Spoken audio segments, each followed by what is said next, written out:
So then he replies, well, you could have at least met me halfway. You could have bought a ticket. Yes. Brilliant. Boom, boom. All right. Good morning, good afternoon, and good day. Welcome to the Digital Download, the longest running weekly business talk show on LinkedIn Live. Each week we talk about the news of the day, business or otherwise, and we often address topics like social selling, social enablement, digital transformation, and change management. Guests and audience participation are a large part of our show and a large part of what separates us from typical TV talk shows. And you are always welcome to be a part of the show. Why not tag a friend and invite them to watch along with us? Go on. We'll wait. All right, while we're waiting, let's go around and introduce everyone. Adam, would you kick us off, please? Hi, I'm Adam Gray, and I am co-founder of DLA Ignite, and excited to be here on this very special day. Tim. Hi, everybody. Welcome. I'm Tim Hughes. I'm the CEO and co-founder of DLA Ignite, and I am just so excited to be here on what is our 85th episode. And 85. Wow. Is it, you know, when we started this, we were like small and Yeah. Most podcasts And now we're died before the 10th episode, I read recently. well, there you go. Interesting, huh? Linwood. Hi, my name is Linwood Ross. I'm the founder and CEO of Accelerate, and we're a DLA Ignite partner. We focus on helping people get work done faster and better. And hey, I'm thrilled to be a part of the Digital Download. I haven't been here for every episode, but I have been here since the beginning. There you go. Alex. Hello, all. Alex Abbott, founder of Sapiro. We're a B2B sales consultancy, and I am very happy. I'm a happy DLA partner on this happy birthday episode. There we go. And you look a Tracy. bit like Caesar. Yeah, I was thinking that. Yeah. I wasn't sure whether we had to go Ale Caesar. We found this birthday balloon. It says happy 60th birthday, and I just wondered. Oh, if well. No one's made that milestone yet on this call, have they? No, but No. we could have had an 85th birthday for the show, couldn't we? Right. Yeah. A missed opportunity. And Tracy. Hey everybody, I'm Tracy Borison, founder of TLV Coaching and Events, where we're all about optimizing the humans behind your sales and marketing processes. And I thought I had done some awesome decorations until Alex and Linwood came on the show. Now this doesn't look like it's trying very hard. Oh, it's great. Anything that celebrates. And myself, I'm Rob Durant. I'm the founder of Flywheel Results. We provide support to tech startups in terms of staffing, training, and consulting solutions. And I am also a proud DLA Ignite partner. Oh, me too. I'm also a proud DLA. Yes, yes. So we are now well into our third season. And as mentioned, this is our 85th episode. We wanted to take today to celebrate our status as the longest running weekly business talk show on LinkedIn Live. Yay. Now, first, as Simon Sinek says, let's start with why. Why did we start this? DLA Ignite and its proud partner organizations have always tried to lead the way for companies to learn about social selling, digital transformation, and social enablement. As part of that leadership, we believe it is important for us to understand the tools and techniques. A former colleague and one of the driving forces behind the Digital Download's early days, Eric Doyle, put it best when he said, let me get this right. Oh, is there a book? Ah, yes, right from the book. It's in print. Live streaming is a way to connect with an audience directly. It allows audiences to interact directly. It could be a place where people can feel they belong. It could be a place where people can feel safe to express themselves. It could be a place where people can really see and understand other people. It could mean a new way to network. Page 71, if you're following along at home, in Social Selling, Techniques to Influence Buyers and Changemakers, Where can you get second edition. All of your better booksellers have this, as well as Amazon.com. And I've heard of the author before as well. Oh, yeah. All right, yeah. End of shameless plug. So when Clubhouse launched, we thought it would be good for us to experience and experiment with social audio. It was a great experience until it wasn't. But we learned a lot, both good and bad, about building an audience and building community in the process.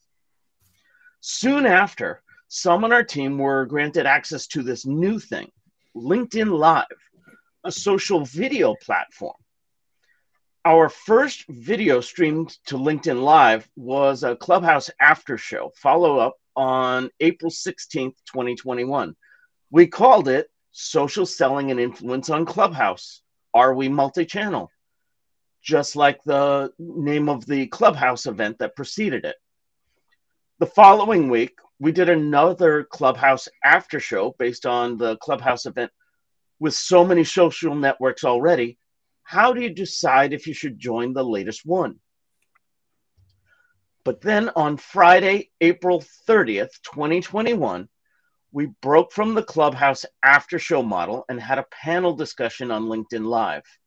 It was our review of Gartner's latest research, and we called it Elevate the Role of B2B Marketing in Account Growth, after the name of the Gartner document that we were talking about. This event was posted to Tim's YouTube channel the following week, Tuesday, May the 4th. And this is considered the first episode of the Digital Download.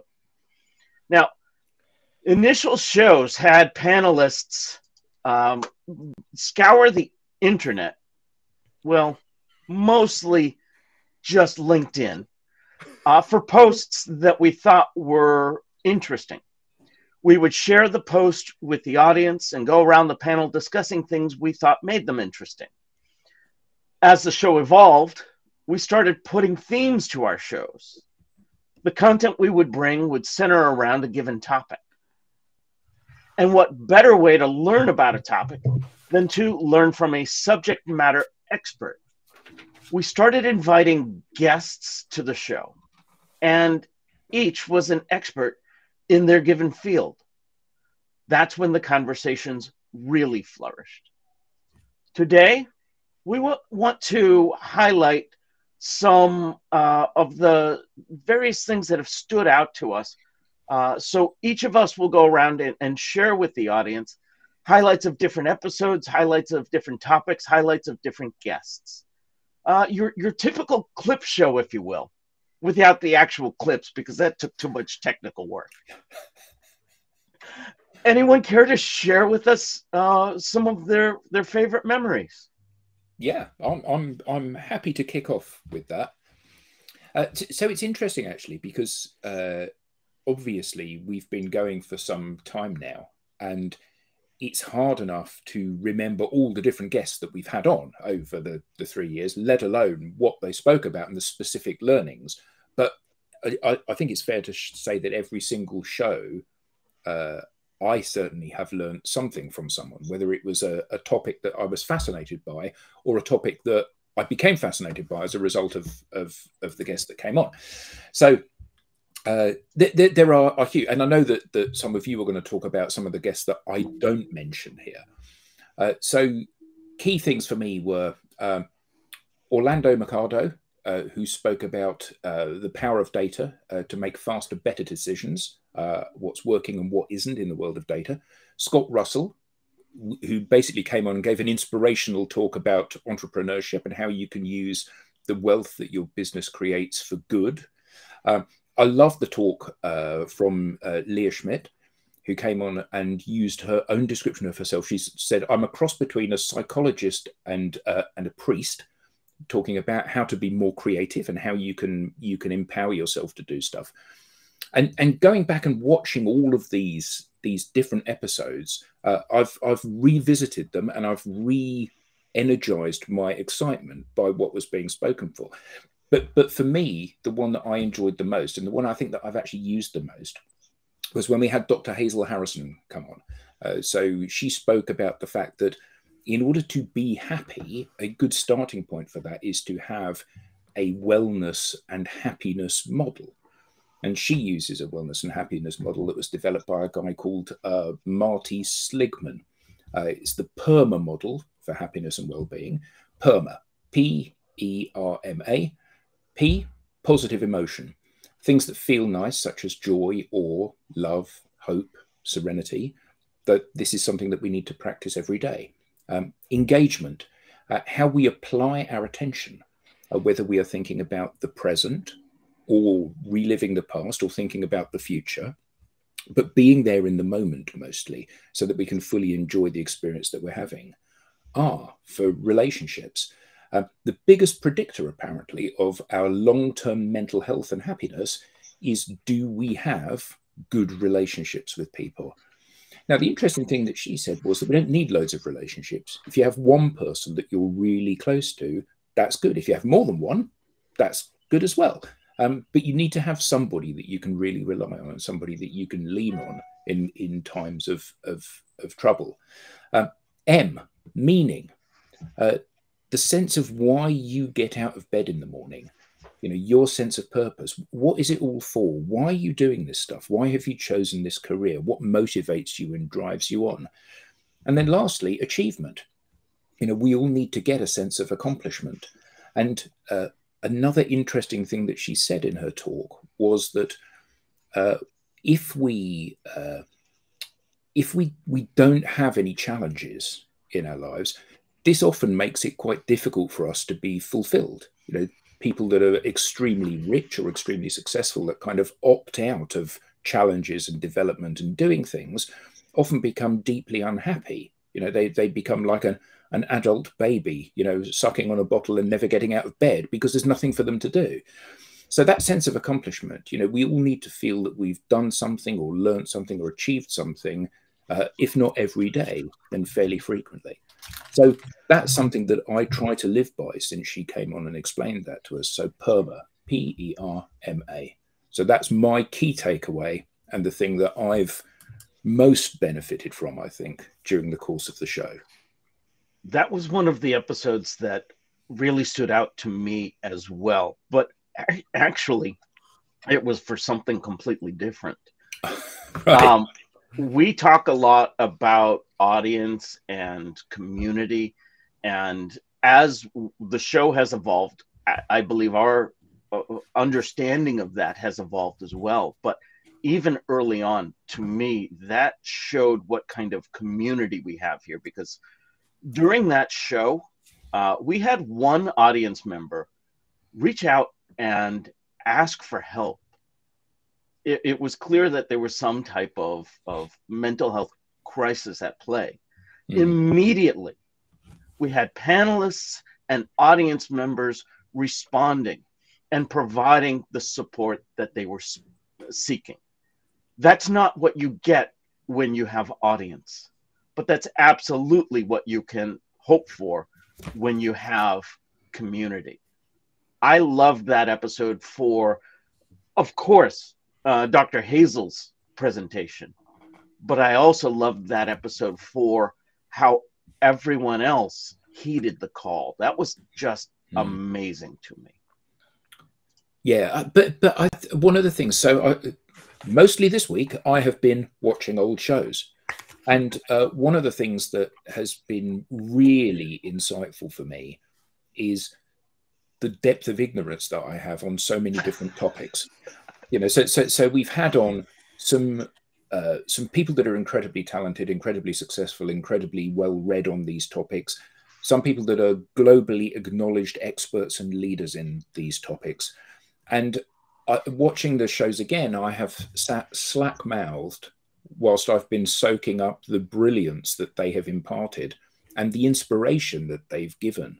And yeah, I mean, I think you're right. That sense of community on Hazel's show was brilliant. But there was brilliance in every single one of the shows. Oh, absolutely. Yeah. There's also been brilliance amongst and a sense of fun from the people here on the panel. The thing that I remember is one of the things that I wanted to share in terms of to the audience was we've never scripted this. But we've always had structure, and I've always seen whenever we've sat down, usually on a Monday or a Tuesday, and said, what are we going to do on a digital download, and we sketch something out. It's the rough outline. It's on the Friday when we actually color it in, but it's when we've had the structure that we always have a good show. Whereas we did have one where we had a script. Many of us had seen a brand, well-known brand, who will remain nameless, do one of these, and they'd scripted the whole lot. Even the panelists, and it was so. What we did was we decided to script our own one, and of course, we did. Oh, hold on. Do you mean what we decided to do? Yes, was the script. So and we deliberately did it so that there was malfunctions with the script, and Len we had spelling mistakes in his, so he read out this, and we had a great piece of fun, and the audience really enjoyed it. And really, that was just our way of saying that, yeah, you know, do we take time to actually put this together? Yes, we do, but it's not scripted, and it never has done. And if you're scripting stuff, it's just the wrong thing to do. So that were the things that I wanted to share. And as I said, it's about the audience. Whenever we've come on, it's about what can we do to educate the audience. Now, I've walked off every single one of these and gone, because we've got a number of people here that think differently to me, thankfully. And what happens is, like, I never thought, do you know, I never knew that, or I didn't. Oh yeah, I never thought about that. And I've walked off every single digital download knowing more than I do when I went in, and I hope that's the same for the audience as well. Can I tag on to that, Tim? Because one of the things that I remember the most is when we had Sarah Milby as a guest, and we ended up talking about dragons. It became like a dragon themed show, which wasn't scripted at all, but it like came from a story, and then it just got reiterated throughout the conversation. And I think it's really interesting because there's things like that, which aren't structured, which aren't planned, that can end up being the memorable pieces for people. And if anybody's watching this show and being like, oh, I'm kind of interested in doing my own show, maybe what might I do? There's some really great beauty in that unscripted that makes you memorable, not that takes away from you being memorable. So I just wanted to share that because it was also related to your point. Yeah. And you know, sometimes we get Nicholas. That's true. His son comes on, and that's always a memorable thing. One episode he like flew Jupiter. Yeah. I don't remember what we were talking about, but I remember Jupiter. Yeah. One of the things that for me is so special about the digital download, what we do every week in this group, is how we're modeling something that's really important in the networked and digital economy, and that's learning by doing. Experimentation, right? Trying it and learning from, you know, what goes right and what goes wrong, and adapting to it. And I guess that's something that I've learned and matured in over the course of the last 3 years. And I think it's really important that more organizations start to embrace that type of experimentation. It's just so critically important. The other thing that has really struck me over the last 3 years is how slow people have been to adopting this new way of working. You know, one of the things that our organization focuses on is how to help people to thrive in the digital age. Like, how is it different? How do we need to operate differently than we were operating in the past? And it's remarkable to me, you know, I think Warren Buffett, at least he's credited with having said, you know, you're a combination of the 5 people who were closest to you. I don't know if he actually said it, but he's certainly credited with having said it. And what I've seen in my own experience on LinkedIn is that you can get closer to people using LinkedIn, using social media, and operating to build relationships like faster than anything that you could possibly imagine. I mean, I have spoken to people and learned from people that I never would have had. Forget about having access to them. I wouldn't have even known about them if it wasn't for using this platform in a certain way. And it's just dumbfounding to me how, you know, we've been doing this for 3 years, and it's just remarkable to me how misunderstood using this platform is. Absolutely. I mean, I think that's the key thing, the fact that it's misunderstood.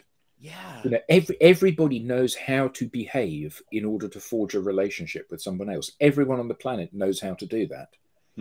I contend that may not be the case. Most people know how to do it. Yes. But then we come onto this platform and so few people seem able to do it. Yeah, it's really striking. I received an email. I received a message this morning, and the person in the message was talking about how important their network was to them, and building relationships with all the people in the network was so important to them. But it was clear to me that the message was automated. I mean, I really don't think that, well, I know that's the disconnect between an automated message and the sentiment in the message just destroys any possibility of me taking the message seriously. So anyway, that's the big learning for me. I'm thrilled to have met the people that I've met. I think the platform is awesome. I love how it's continuing to evolve. And I just hope more people use the platform and LinkedIn Live in particular to take their ecosystem, customers, partners, employees on a journey. Like, we're all going on this journey, and that journey starts with conversation. And we can just get so much closer to the people that we need to be in relationship with to create value all around us using this medium. I want to build on 2 things that you were saying there, Linwood. The evolution and the conversation. Not only has the technology evolved and permeated, more people have higher speed internet access, more people have higher speed computers, et cetera, but what has also evolved is our expectations. It seems like expectations were, when you come on a live video broadcast, you have full studio production. You don't have sticky notes on the wall. You don't have your cat walking across your screen, etc., etc. Except that now that we have all been broadcasting from our homes, working from our homes, you have the real world, and everyone simply accepts that. That's the evolution that I think many people have yet to embrace. And then the critical part is that conversation. It no longer matters the production quality. It matters the content quality. What are you talking about? What do you have to say? What are you hearing? Are you listening? Are you engaging? I've had so much fun learning from so many different people just because I've shown up and tried to become a part of the conversation. So I love the juxtaposition of those two things that you brought up. Yeah, we got to be learning every day. Sorry, that's it. We got to be learning every day, and you can learn so much. Quick question to everybody. Quick question. What exam did you pass to come on here? Well, I had to. You didn't. No, you just turned up. Just turned up. And you yourself, aren't you? Yeah. It's so amazing. I don't know. I don't want to monopolize the conversation. But I think this is an important point about conversations and live shows and things like that, is that when you have a group of people, and like we have guests weekly too, right? Different guests with different personalities. And it's just people showing up, having a conversation. And some people are experts in, like last week we talked about community. I have a community. I know more about that. The week before we talked about AI, which I know very little about. And I was very much a student. And it's not about each person showing up as an expert every day in the topic of the day, but it's about sharing your expertise when you have it and learning when you're curious. And I think these are things in the human experience that are really rewarding for people. And when you have a space where you can come and be yourself and literally be like, I know absolutely nothing about this. Let's go. Yeah, exactly. It's fun. It's that curiosity that you bring that increases the value. I mean, if we have a subject matter expert on talking about AI and you have no idea, but you're really curious and you ask some good questions, it's the same kinds of questions that many in the audience wanted to hear as well. And it really facilitates the conversation. Mm. Yeah. And you're learning. If you're learning, you're growing. I love the fact that that people are coming on the show. This is us and the guests to help and to educate and to share, not to pitch. You know, there's nothing attractive about being pitched at. There's something very attractive about sitting there and soaking up all of these ideas and these concepts that you were unaware of prior to that moment. And I love the fact that everybody that's come on has been utterly selfless and so generous with sharing their expertise and knowledge with anyone that cares to tune in. And, you know, whether we're talking about how to develop a brand, how to be more confident, how to use data, how to be an entrepreneur, how to sell, whatever it is, people have come and brought their very best ideas and put them out there for people to benefit from. And they've done it in the chat as well, because sometimes with specific topics, we attract other subject matter experts and they share their expertise as well. And that is awesome. And I think that the beauty of this, and Robert said, ha, ha, ha, in quotes, experts. And I think that's a really good point. You know, he is an expert in his field. I think that one of the beauties of this is that when you are just learning something, you need to make sure that the tutor is one step ahead. The key thing is it somebody that you can relate to and you can believe and you can trust? And the beauty of a relaxed kind of format and people being generous is that you can make that determination quite quickly. You know, here's somebody that I don't like, here's somebody that I do like. That's the person that I'm drawn to.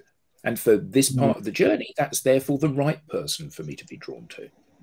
And I just love that this is a melting pot for all of those people and those ways of doing things to come to the fore. Yeah, I think we're in a fortuitous position though, because before the download, before you know, the experience that I've had with all of you, you know, I felt like I was very much in the rat race, you know, working hard in the hamster wheel. And I think many people feel the same way in the corporate world, or maybe not in the corporate world. They're just running to the next thing. And what the digital download and what DLA has helped me understand is everything that you're just talking about. There is, if you take a breath and take the time to open your mind and learn more, and be in the moment, be present. You know, I felt my own mind open up more to a lot more things as a result of doing that, and therefore feel better in myself. Therefore feel involved in conversations like this. You know, if I think back to the first download I joined, I was thinking, oh my God, what do I talk about? When shall I say something? and now But I think that's a really important point, isn't it? You know, we're all breaking new paths here.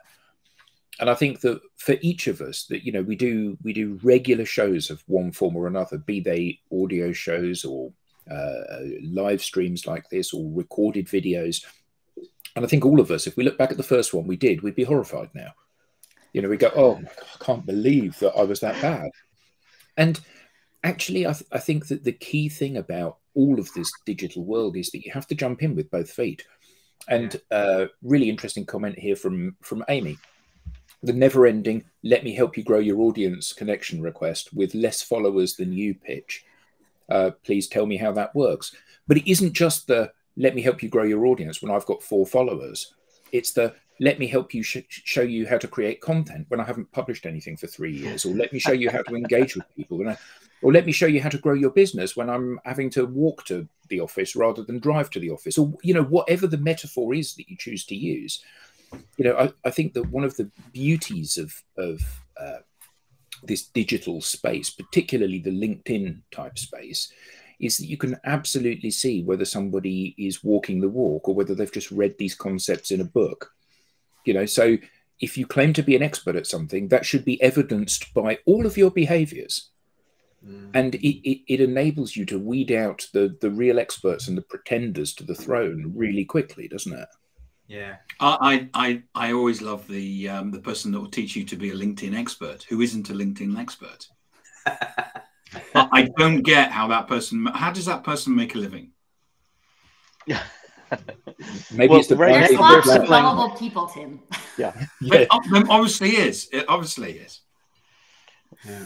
It was interesting to me. I think was it Rob or Tim that shared it? We have a group chat download behind the scenes. Had shared the article about how there were answers given by experts and answers given by Chat GPT, and like students were queried on who they thought the expert answer came from, and they thought the expert was the AI because it always had an answer, and the experts were sometimes like, I don't know. That's curious.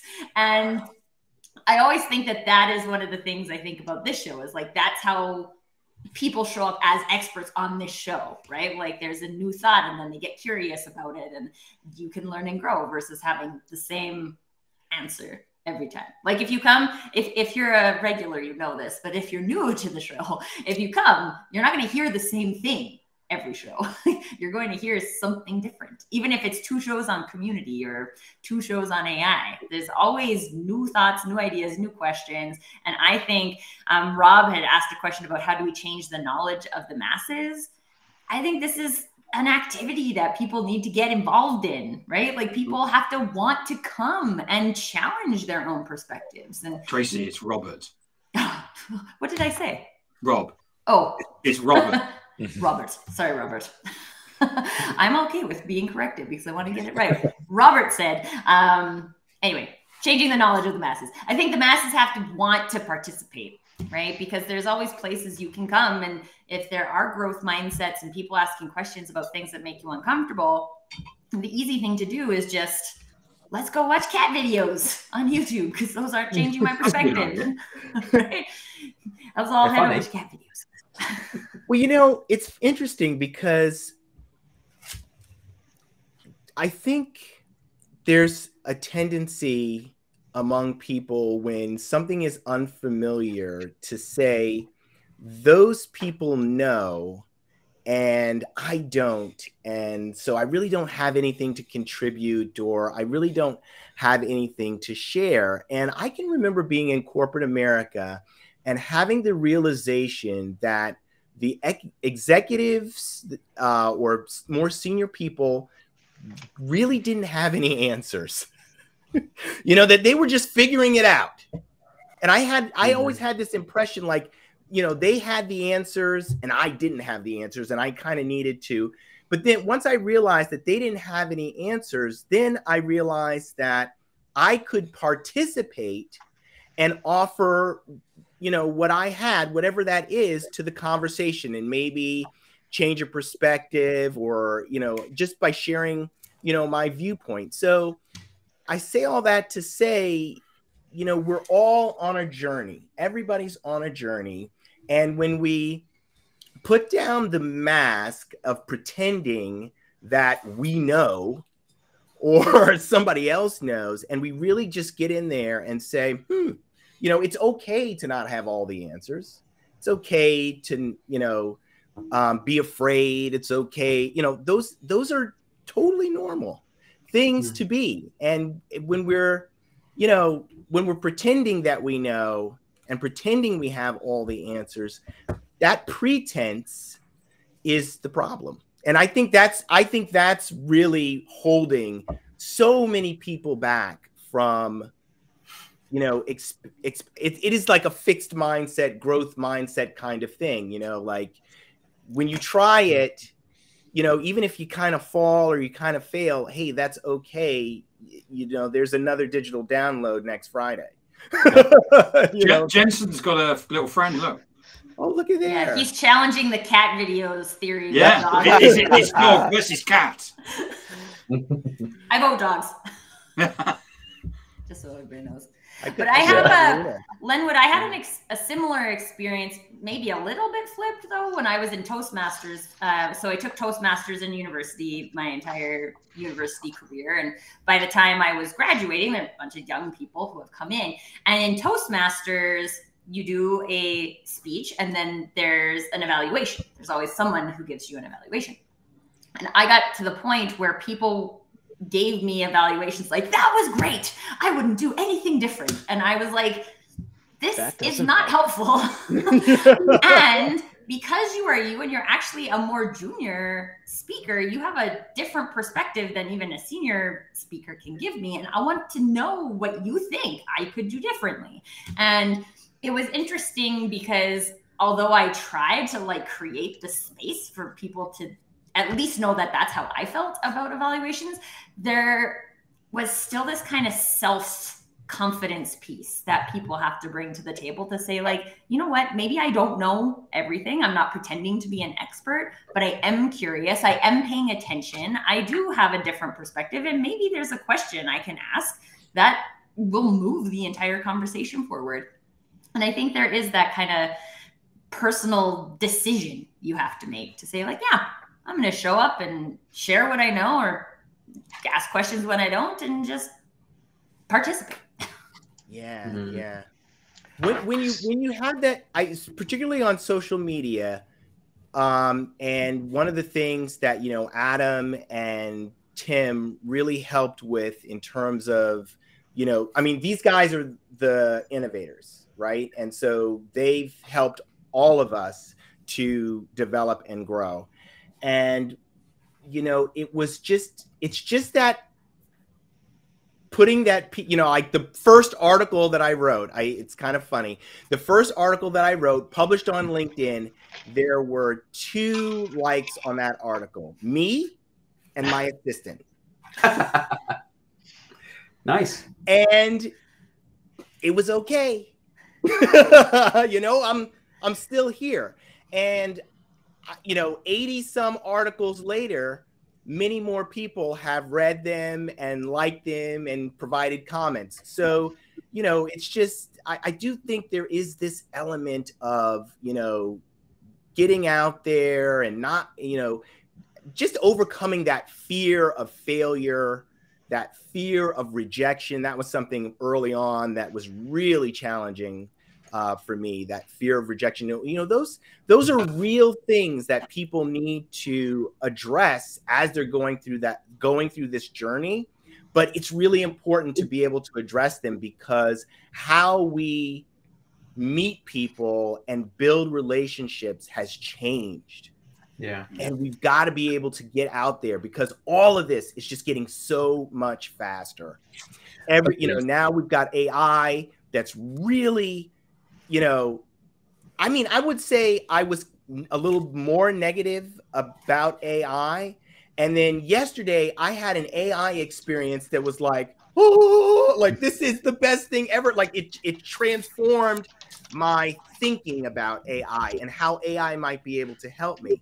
So I'm just saying, like, all this new technology, all this stuff, it's just advancing forward. And if you're not getting out there and trying something, you're getting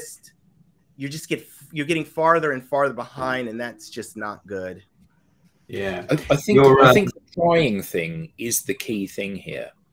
So people become paralyzed by fear, don't they? And they think that I've never written an article before. When I write this article, everybody will leap in and tear me to pieces, and I'll be ridiculed, and I'll never be able to write another article again. But we know from experience that actually to have people read your article, that's the challenge.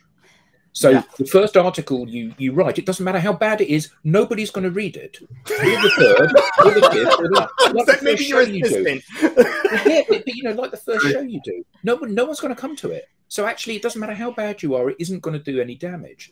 And it's going through that learning, and you can practice alone in your bedroom with a microphone, but there's no substitute for actually going live and trying it. There's no substitute for connecting to somebody you don't know. There's no substitute for joining a conversation that's going on. And the only way that you get to that is by simply doing it. Yeah. So on that topic, Adam, I was just going to say, with the whole kind of fear of posting, I think you could look at fear in two ways. You can, and I kind of use it as an acronym that I've kind of like to coined myself, but it's not mine, right? It's, you can face everything and run, or you can actually face everything and rise.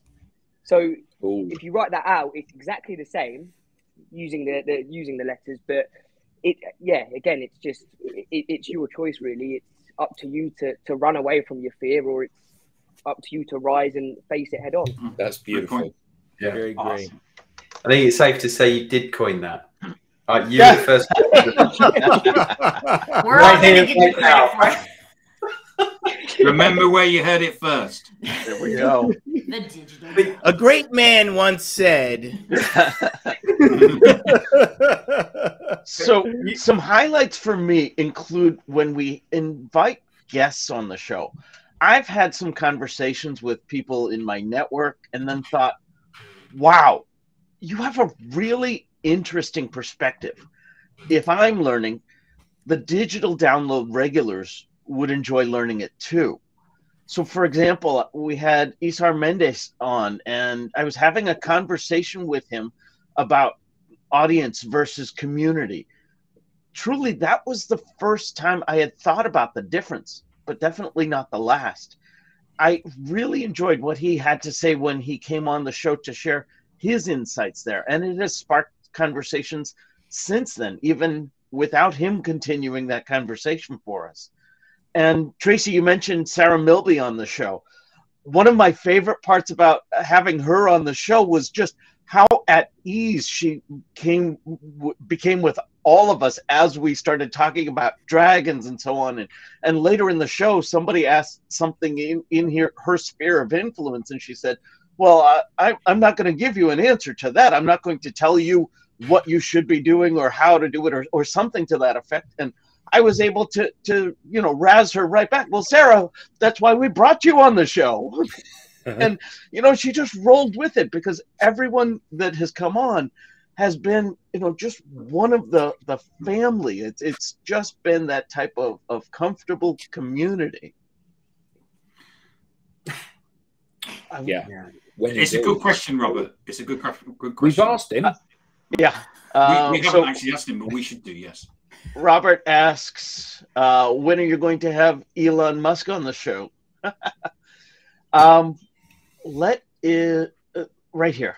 So Amy, busy at the Amy asks, a rocket. Any tips for creative live event branding partnerships? You mean beyond just do it? Is that not considered creative these days? Yeah. It's funny when I read that question, Amy, I was like, to me, creative is about like, what would you do? What seems different? What is fun? What feels engaging? And all of these different things are different for different people. And I think when we look at things on a big scale, global scale, or like 3,000 people event size scale, we start to think like, well, what would be creative for all of these people? And the thing is, there isn't one, right? There's what is creative from your brand's perspective. What is different? So I'm hosting this event coming up in June called the Human Potential in Business Summit. And it's completely different than anything that I have done before or that I've seen before. And that is based on what I have done before and what I've seen before. So it feels creative. Other people might experience it as creative. Other people might experience it as boring. I don't know. But I think there's, again, a really important piece of connecting with yourself about like, what feels creative, and also what your definition of creative is about. Like Robert here is talking about art, right? Creative without strategy is art. Art also has value, I will say, very important to me. But I don't know. I would love to hear what the other panelists say, but to me, creativity is about that kind of brainstorming. Like, what could we do? Yeah. Well, now I want to come in on that point that, Tracy, that's a really valid point. And Robert's point here, if you can bring that up, Rob, with the pace in which business is changing, the old ways don't work. The old traditional ways don't work anymore. And I'm not just talking about sales and marketing, which we often talk about as a group. I'm talking about everything related to business. So creativity for me it's an imperative, because we're learning. We're having to learn as we do, because of the rate of change. Yeah. And I think one of the other things we did an episode on humor in business. And I think there's a kind of connection here, right? So if you're thinking like, okay, I want to be creative with this. Well, why? Is there a reason why you want to be creative? This is the conversation we had in the humor episode. Is that like, what's the point of using humor? Are you doing it because you think you have to? Someone thinks I have to be creative. Someone thinks I have to be humorous, and therefore I'm going to try and do it. Or is it an expression of you and your brand partnerships? Yeah. Isn't the other thing with a live event, whether or not that's face-to-face or virtual like this, that you have a starting point and you have a direction of travel, but you don't have a destination? Because actually the whole point of having an unscripted show is that it unfolds based on what people in the ecosystem are saying, and because we haven't rehearsed this. You say something, Tracy, and Alex says, no, actually, I don't agree with that. And Lenwood says, no, she's right, because, and actually it is that debate, which is exactly the debate that people across the world are having. And anyone that plugs into this sees both sides of the conversation.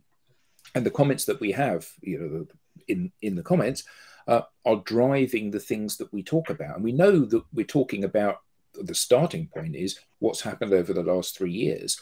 The end point is who knows, but we know it's that direction, and we're marching proudly towards it. And I think that's the point. And it requires a certain degree of bravery to let go of the reins and just coast downhill with the stuff. But surely that's where the value is, isn't it? Nobody wants to be stuck in a sitcom that doesn't make them laugh. So change it as you go. The Simpsons would be the best example of that. Each show begins with one storyline and they exhaust that, and then they move on to a completely different storyline halfway through the show because they've run out of creative ideas for the first one. And that's what is the brilliance of that show. So There's a, Amy, oh, go ahead, Tim. I was going to say, I just want to, I mean, in page 71 to go on about this book here, Eric Doyle, bear with me, you'll enjoy it. What Eric Doyle says, and I think this is something that's a fundamental, should be part of any podcast or live stream. And he talks about do something unique, funitize, not monetize. We always make sure that we never pitch on when we come on and we do this. We're not ever selling. Create a digital space where professional people can relax and have fun.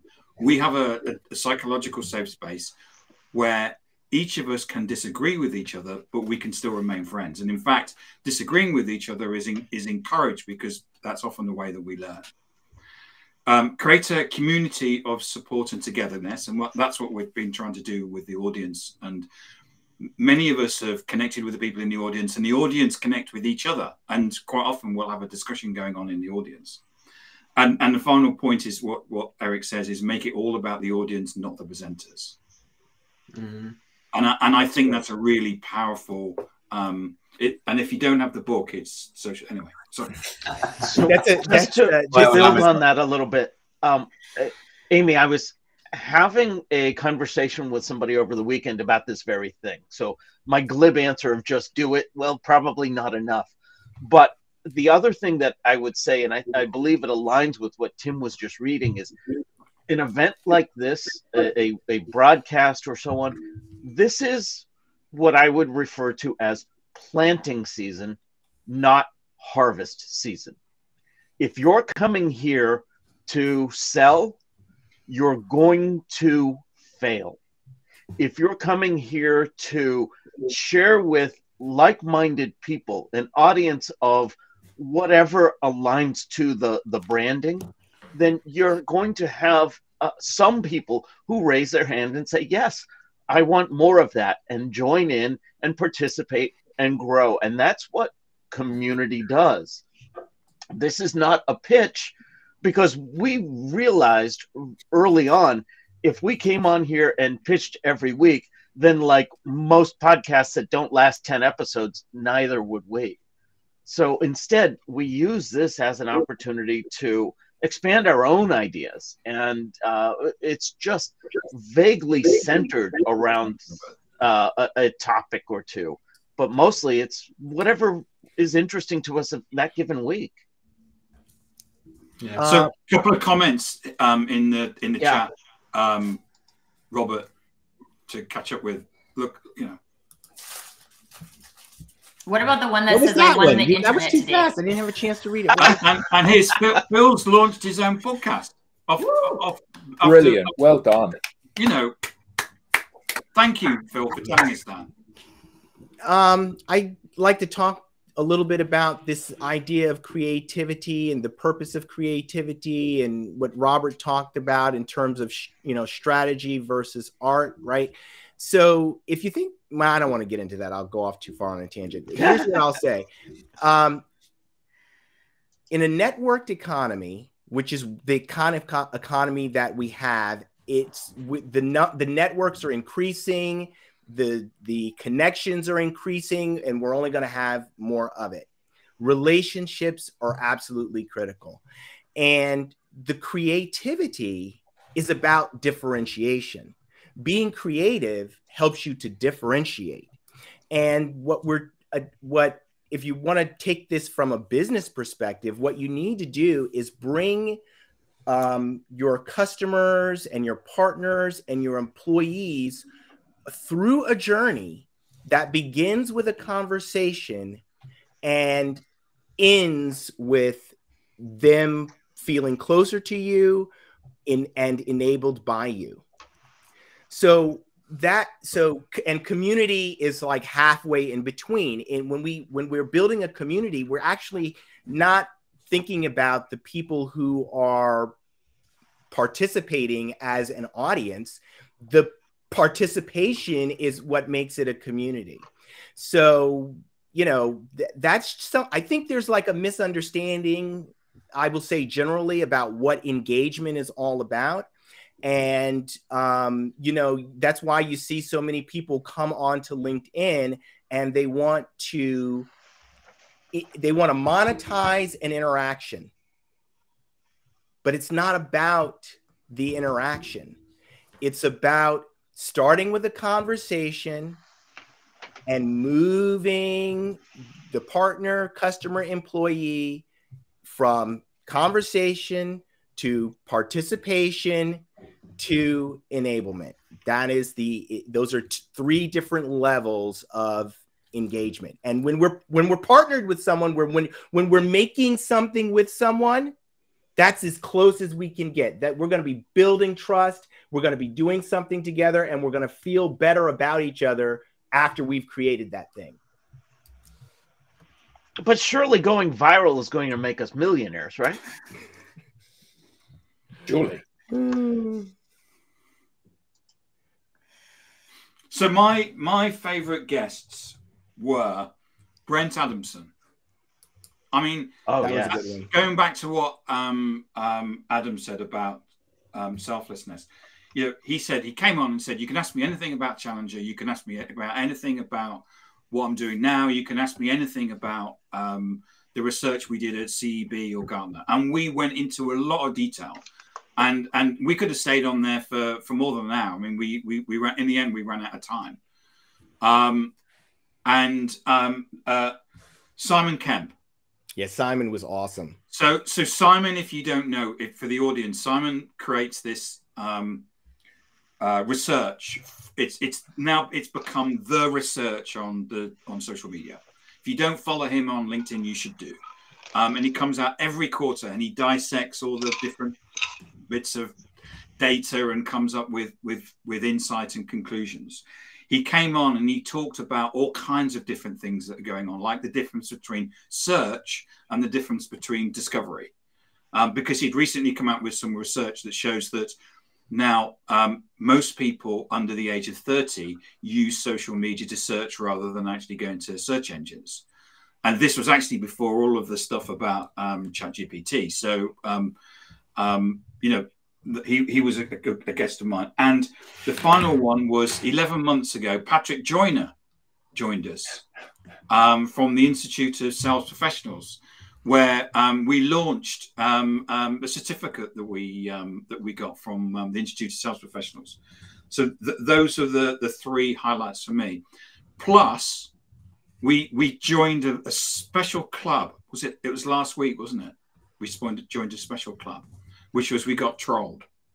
Yes, that's right. I wrote that down, actually. I mean, if you're going to put yourself out there, eventually you're going to get trolled, right?